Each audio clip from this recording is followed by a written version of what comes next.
Hello, and welcome to week 25 of Ari on TV. I'm Miss Jess. Do you know what this is? This is the Black Lives Matter banner outside our congregation's building. This month, we're exploring how important stories are in our lives. And in this episode, we're going to talk about how stories help us think about and deal with racism.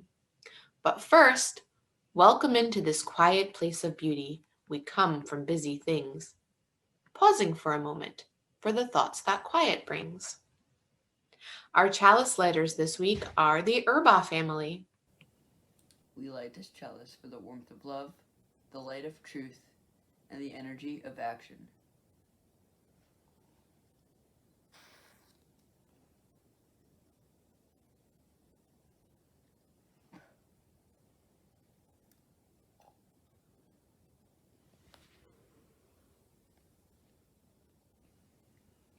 The Black Lives Matter symbol challenges and invites all of us to pay attention to how racism is sadly still doing a lot of harm today. It's a way of helping people understand that while we've made some important progress in fighting racism, that work isn't done. There's a professor, author, and racial justice leader named Ibram X. Kendi who says, being anti-racist is a journey. Another way to think about this is that we're only in the middle of the story and will always be in the middle of the story. Racism is something that may never fully go away. It's something we all need to continually work on as a community and as individuals. Anti-racism is a story we need to keep telling and living.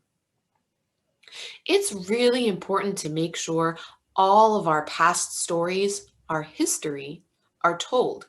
So we live in a true story and one that includes everyone's story. What's left out of a story can sometimes be just as important as what's included. Here's an example of what I mean. Reverend Katie Scudera, minister of the First Parish, Needham, Massachusetts, shared this story, which illustrates how certain stories were ignored, forgotten, and even buried in the past, but need to be told. There are other stories too about slavery in New England that weren't commonly told. We need to find out more about our past and acknowledge our past so we can transform ourselves. Reverend Scudera says, I must lift up. There were so many children enslaved here. I cannot help but wonder, heartbroken, where were their parents?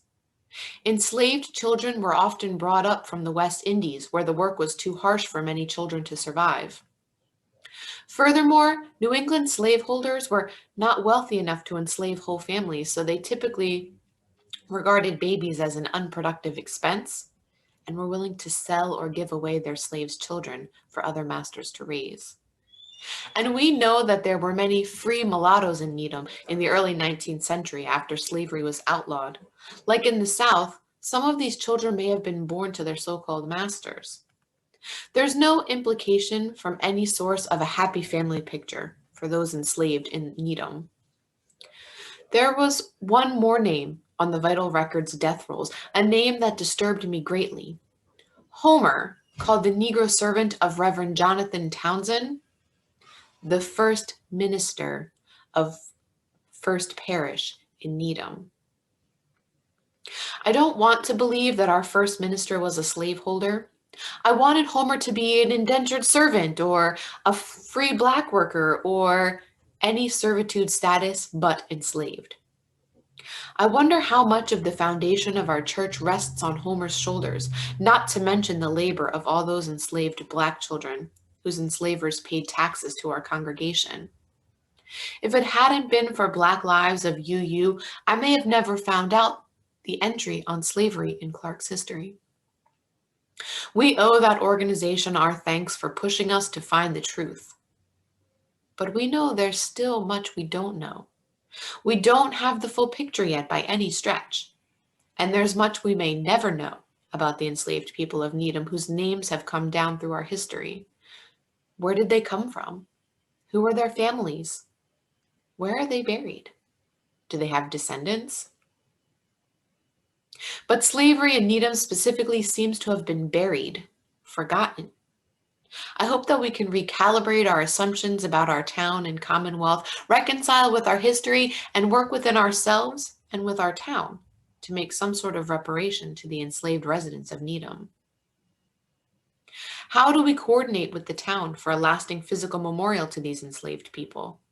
How do we collaborate with the schools to ensure all our children learn that there was slavery, even here in Needham? I'd like for us to hold a moment of silence for the enslaved people and children of the 18th century Needham. Would you take a deep breath with me before I read again their names? Homer, Rose, Jethro, Phoebe, Prince, Sylvia, Violet, Boston, Jenny, Primus. And all those whose names are yet unknown, we remember you, and we're sorry.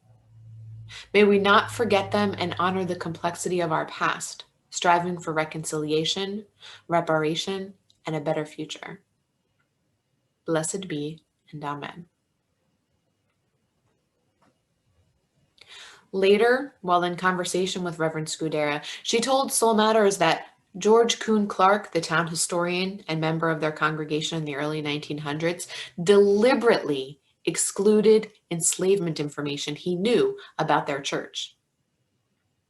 I find that one of the most profound learnings from reading this experience, that the history wasn't forgotten, it was purposefully buried. Racial justice leaders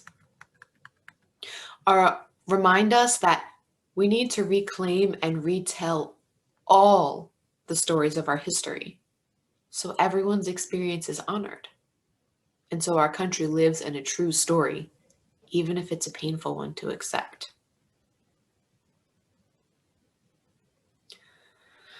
We have a new guest this week to lead us in our musical moment, the wonderful Melanie DeMore.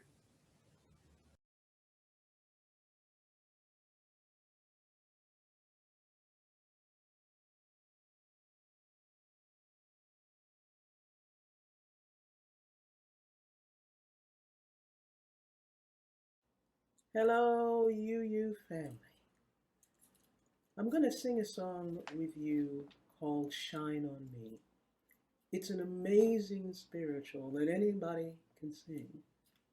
And in these days when the things that we're dealing with, the feeling separate and all of that, and things seem so hard, this is one of those songs that you just throw your head back, put it in your medicine kit. All you have to do is ask. And here's how it goes. Shine on me, oh shine on me. Let the light from the lighthouse shine on me, oh shine on me, yes, shine on me. Let the light from the lighthouse shine on me. Lift me up, oh, lift me up. Let the light from the lighthouse lift me up, oh, lift me up, yes, lift me up. Let the light from the lighthouse lift me up, oh, hold me close, yes, hold me close.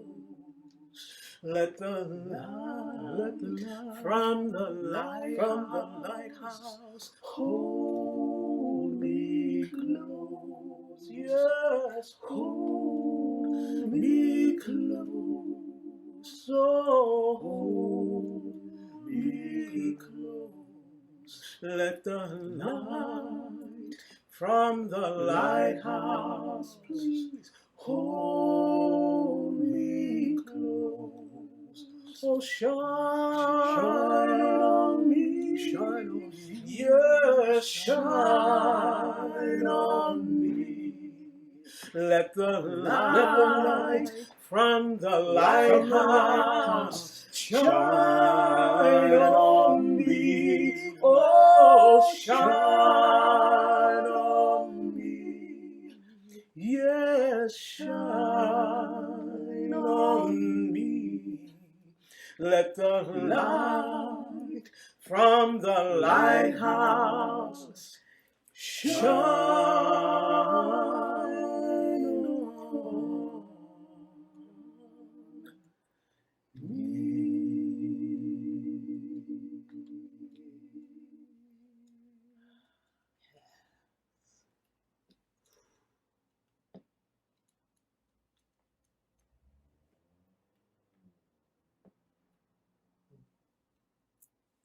all you have to do is just ask. The light is always there. Always. Always. Oh,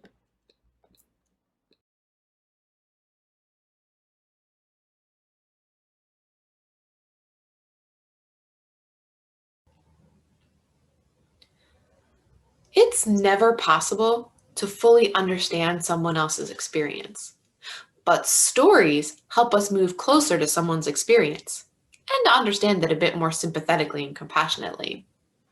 By doing so, stories connect us to others and motivate us to help address the challenges, wounds, and struggles of others. Let's listen as Indigenous storytellers in Australia reflect on how stories connect us all. A little bit cheeky, a little bit charming, and a whole lot of fun. Storybox Live. A whole lot of fun. Storybox Live. A whole lot of fun.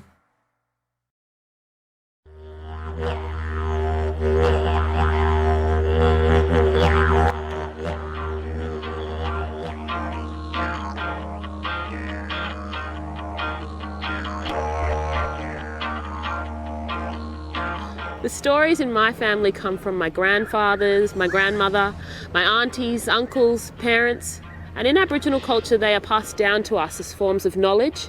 They can be about places, objects, animals, spirits, so they're very, very important.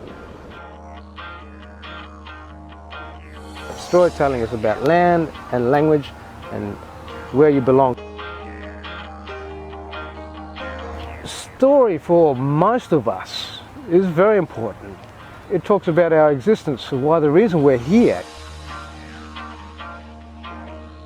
Story, I feel, is a really, really great way to express ideas and experiences, and definitely just provides a lot of inspiration for life. You know, everything in the world and everything in your life has a story. Like everybody around you has a story, the leaves on the ground have a story.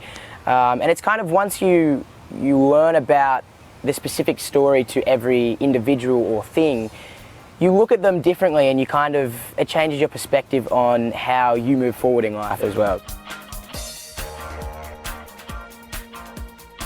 I think stories are really important because they sometimes, take us to that other place, really grow our imagination and make us happy, can sometimes make us sad, teach us so many different things from many people's perspectives and different walks of life.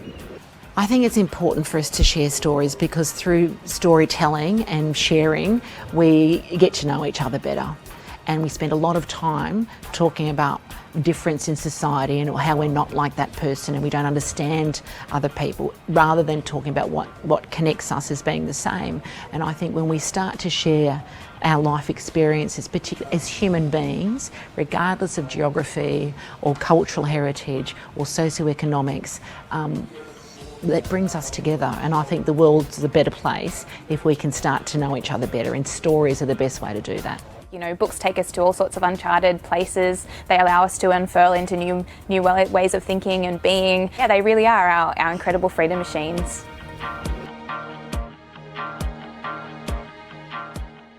And for me, like being surrounded by story, you know, you sort of start to think about your own story.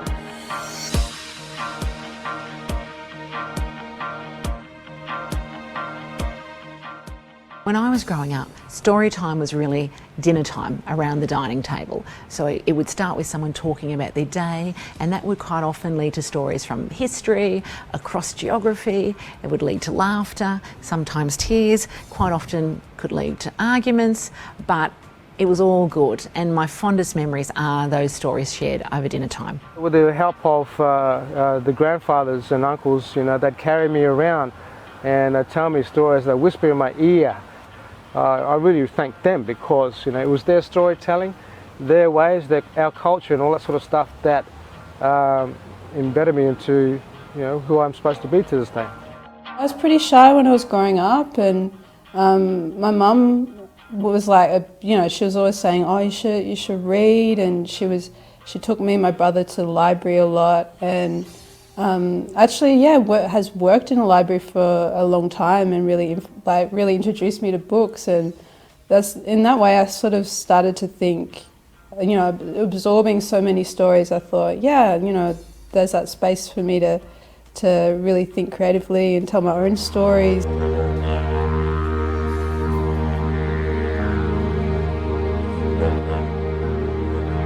We, the elders, keep the younger generation connected to story by empowering them, by inspiring them, and to continued to be connected to their culture and heritage. Hearing Dreamtime stories orally by my grandparents gave me more of an insight into their childhood and gave me more of an authentic experience on what Dreamtime stories really are.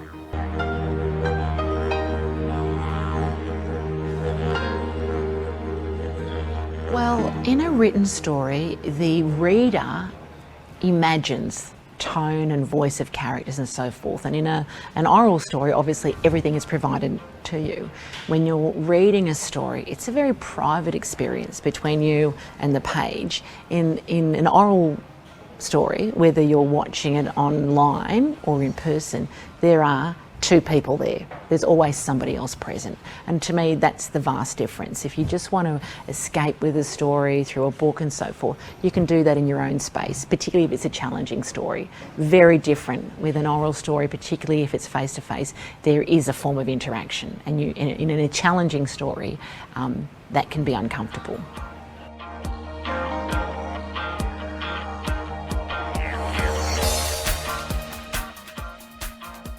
Well, growing up and having younger siblings and cousins, I thought, you know, learning these stories and also just learning things about my day-to-day life, I think it was really important to tell stories and, you know, pass on that knowledge that I have, you know, learnt and grown from in my life. I think I've always been a storyteller. When I was a child, I really enjoyed painting and drawing, and I would try and tell my stories that way. Sometimes I would write poems or little stories myself, particularly at school. And then the first story I wrote was at university. I'd written a book about a girl named Violet and her dog, which was actually based on me and my dog, which was a Doberman. My role as a storyteller is important, because as an elder we need to continue what elders have done for us before, and that is to keep the stories going, to strengthen not only our people but the values, integrity of our culture and heritage. I really see myself as a facilitator of other people's stories. So even in my novels, I'm telling stories that are for and about other people, my mob, my community and so forth. And I think as a storyteller, my role is to make sure that we have a voice in the national story overall, and that we appear on that national literary radar.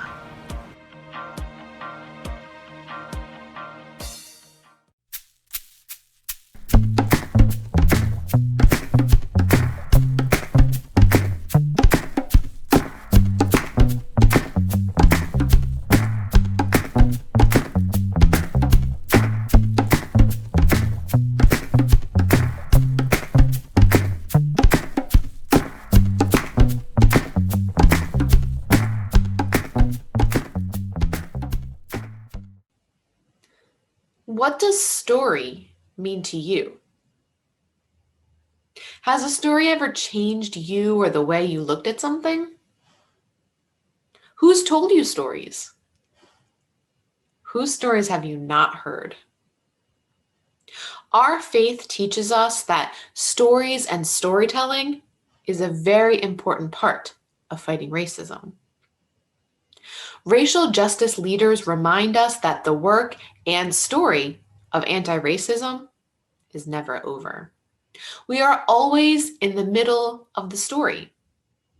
And we are also reminded that there are things we can do to alter and interrupt hurtful stories by changing people's minds, perspectives, and ways of treating each other. Will you say the words with me for extinguishing our chalice? We extinguish this flame, but not the light of truth, the warmth of community, or the fire of commitment. These we carry in our hearts until we are together again. Until next time, blessed be my love.